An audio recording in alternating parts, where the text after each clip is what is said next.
Scan for Sovi, your AI bestie. I got your back. Gasoline flow rates can be tricky, but we will solve this calculus problem together. Let's find the total gallons pumped using a right Riemann sum.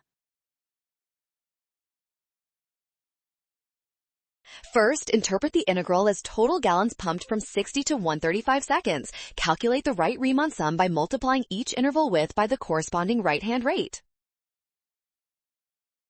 For part B, we check if the derivative must be 0. Since the function is differentiable and flow rates at 60 and 120 are equal, Rolle's theorem guarantees a 0.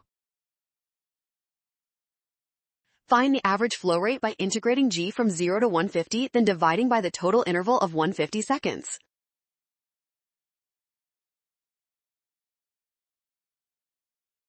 Well done! Scan the code to learn with Sovi. Watch signs and avoid rushing. Trust given values and check steps carefully for success.